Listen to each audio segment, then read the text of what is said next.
beaucoup, gloire à Jésus, que Dieu te bénisse de là où tu me suis et que toute la gloire revienne à Jésus. Alors, je voudrais m'adresser à une catégorie de personnes, à une catégorie d'enfants de Dieu qui, lorsqu'ils sont dans les difficultés, dans les épreuves, commencent à s'alarmer, commencent à crier, commencent à paniquer. Non, non, non, non, non, non. Alors, je vais te poser une question. À combien de reprises Pharaon a essayé de neutraliser, de paralyser, d'assoupir Israël? Et à combien de reprises l'Éternel s'est glorifié? Regardez. À combien de reprises Pharaon a manigancé des choses? À combien de reprises Pharaon a essayé de détruire Israël? Et à combien de reprises Dieu s'est levé? Regardez les 10 fléaux.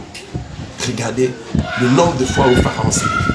Alors je veux dire à quelqu'un que, à la mesure dont les épreuves se lèvent devant toi, à la mesure dont la complication vient devant toi, à la mesure dont les difficultés se lèvent devant toi, c'est à cette mesure-là que ton Dieu se lève. Et c'est à cette dimension que tu témoignes de la puissance et de la grandeur de ton Dieu. Il aurait fallu que Pharaon poursuive Israël et que face à cet obstacle-là, Dieu se manifeste en ouvrant la mer pour que Israël puisse passer. Regarde, ceux qui sont en train de te persécuter aujourd'hui, ceux qui sont en train de t'accabler aujourd'hui, ceux qui sont en train de travailler le secret pour que tu tombes, ils sont en train de donner tout simplement une opportunité à ton Dieu de se lever, de se manifester, de montrer sa suprématie.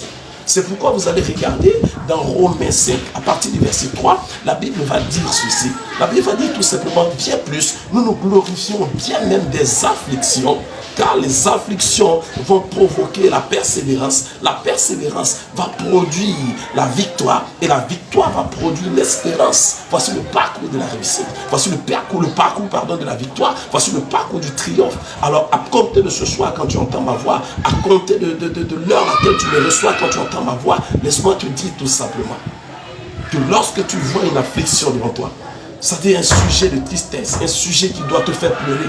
Commence à te lever dans cette atmosphère et bénis le Seigneur. Et dis simplement au Seigneur, voici une opportunité que tu te glorifies dans ma vie, que tu te manifestes dans ma vie. Ne donne pas gloire à Satan en commençant à couler les larmes. Ne donne pas gloire à Satan en commençant à paniquer. Mais rends gloire à Jésus en lui disant merci. Parce que même dimension, il s'est glorifié pour eux. À cette même dimension, il se glorifie aussi pour toi. Il est le même hier, il est le même aujourd'hui et il est le même éternellement. Il n'a pas changé, il continue d'opérer de la même façon, plein d'amour pour ses enfants.